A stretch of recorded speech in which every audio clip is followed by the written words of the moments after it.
His Excellency Alhaji Atiku Abubakar, GCON.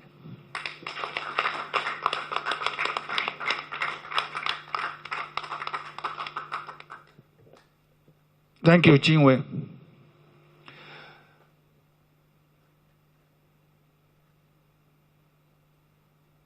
The Chairman, Board of Trustees, distinguished members of the Board of Trustees, friends, colleagues, distinguished ladies and gentlemen. It's my pleasure today, this morning, to warmly welcome you to the Yaradua Center. Honestly, I have a sense of nostalgia this morning. Why? Simply because some of you, my political and personal relationship have predated even the formation of PDP.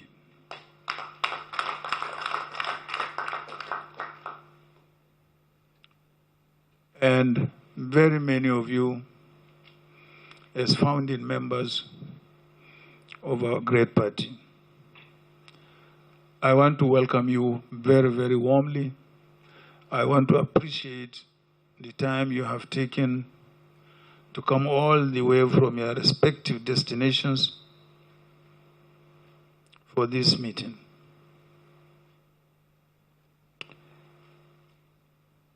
Our party today happens to be the oldest political party since the creation of this country. Start from the 1st of October, 1960, and before then. No political party has existed as long as 20 years or as long as the PDP. Therefore, whatever may be the outcome, we have built and left a legacy of political history in this country. And you are part of that legacy. Very many of you were part of our political success in 1998, 99, and also many of you were part of the success story of our government, PDP government, of 1999 to 2007. Till today, no administration has matched. No administration since then has matched the achievement of our administration.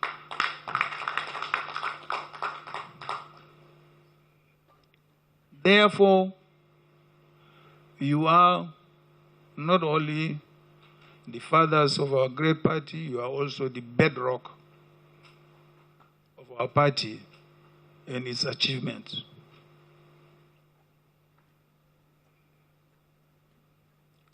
What I am saying is not flattery, but it is based on facts. Go to any aspect of our growth, whether it is the economy, whether it is healthcare, whether it is agriculture, whether it is education.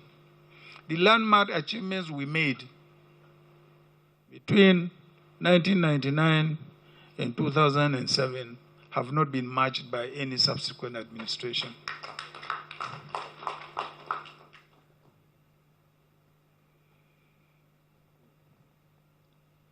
Your Excellencies, my friends, my brothers and sisters, we are now at a crucial moment in this history which we have established. A very, very crucial moment. Very many of you here, is either we retire together. Yes. Or we move on together.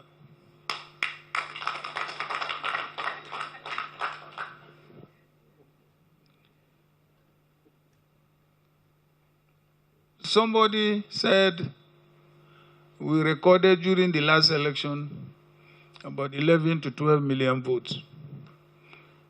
These are not only my votes, these are our votes. Each and every one of you played a part in achieving or recording those 11 to 12 million votes. It's not Atiku. It's all of us.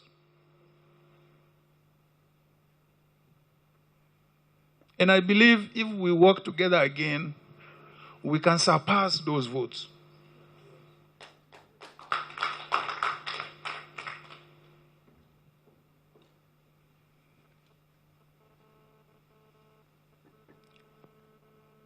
As one of the speakers said, my worry, and it should be our own worry, is that what happens if we fail to win the 2023 general elections, God forbid. It means we're going to be in opposition again for the next 8 years. By the next 8 years, I don't know how many of us will be left in politics. And it may even ultimately lead to the death of the party, because people gravitate, particularly in developing countries, towards governments. The ordinary people naturally gravitate towards incoming government. So this is a very, very crucial and historical moment in the history and survival of our party. I want you to think about it very well. Yet, people have talked and are talking about power shift or zoning or whatever it is.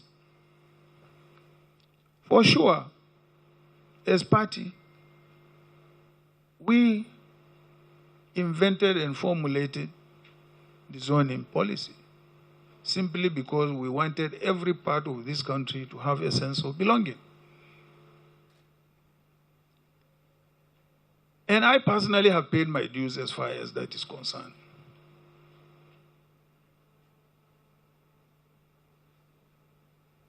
Very many of you were members of the SDP when I stepped down for Chief Mko Abiola and worked for his election. Very many of you were members of our government when all the PDP governors came in 2003 and said, I should replace Obasanjo. They didn't want. I said no. But we have agreed power should remain in the Southwest. Why should I? Some of those governors who dared to support me, some of them went to jail.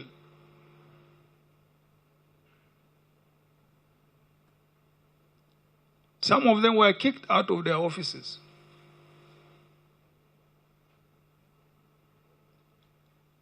But we made sure that we kept to our policy of zoning.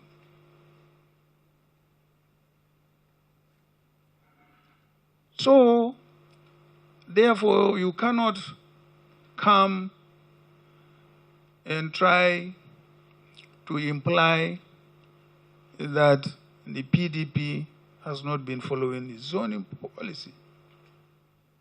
In the how many years of PDP government? 8 years. President Obasanjo, 6 years, President Jonathan. All of them were from the South. So we should not be stampeded by the opposition party They have a moral obligation which is inescapable. We don't.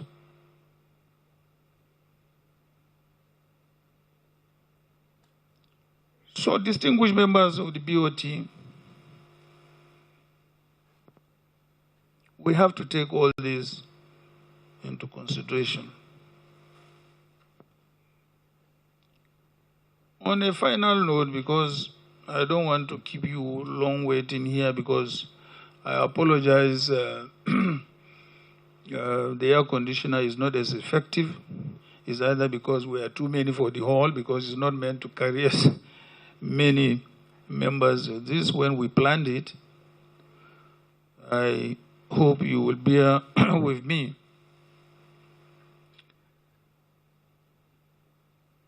Now, I want to tell a little story about this very place.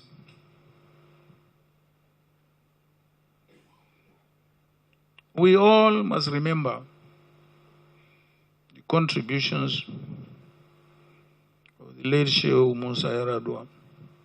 May his gentle soul rest in peace.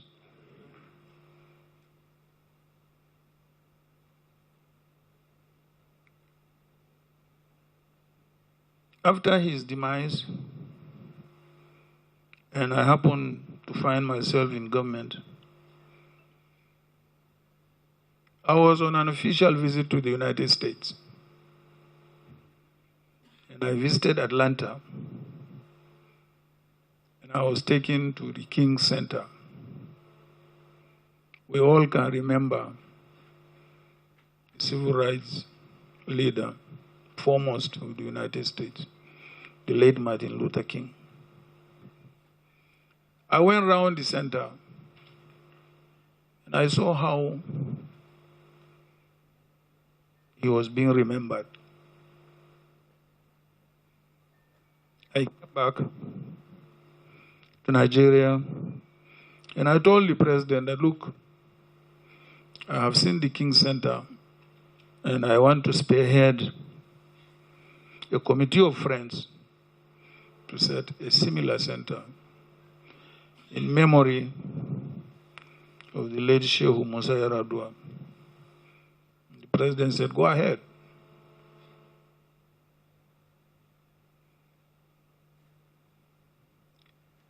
This was how this center came into being. And then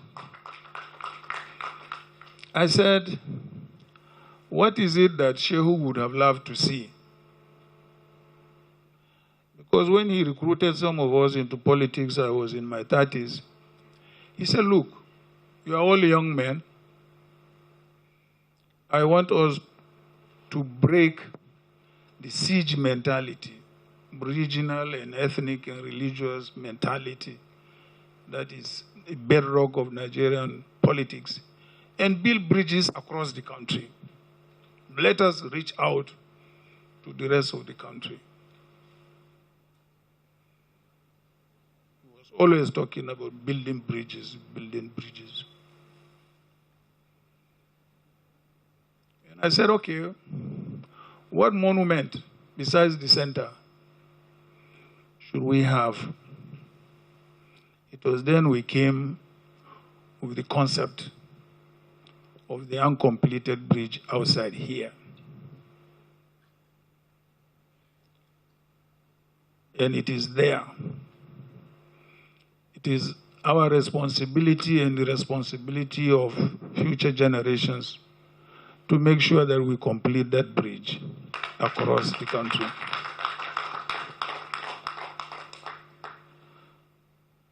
So that's the story of the uncompleted bridge, because many people, when they come and they visit around and so on and so forth, they say, what of this bridge? It is Shehu's vision of building bridges across the country. Please join me in building bridges across this country.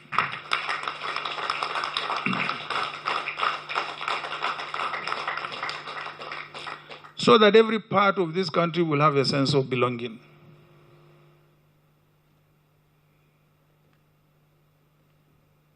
The Southeast said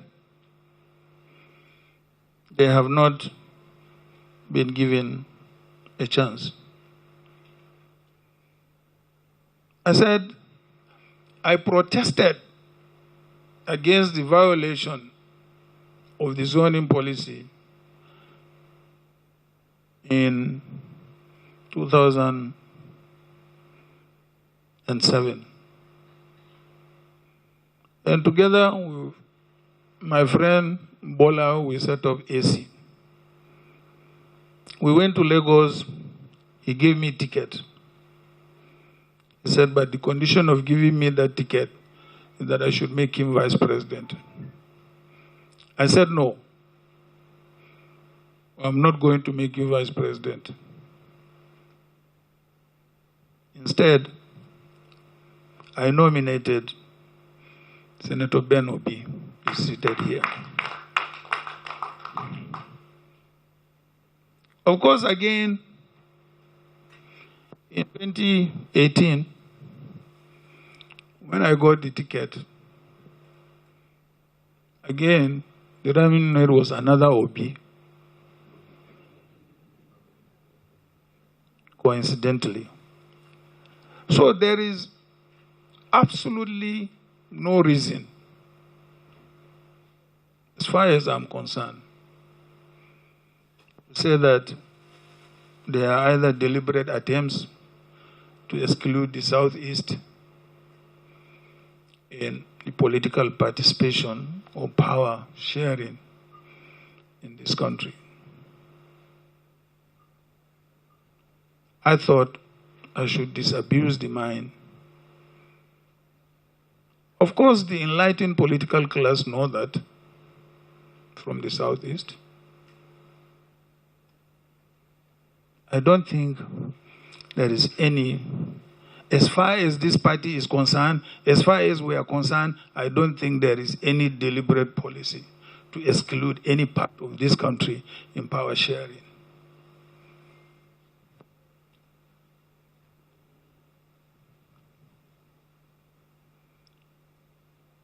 Leaders, elders, wise men of this our great party, I now wish to call on you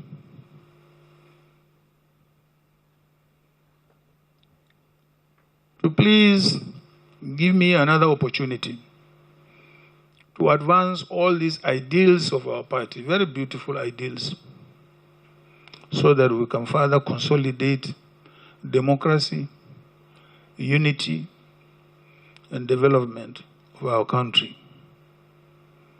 I cannot thank you enough for coming and for staying in this warm room.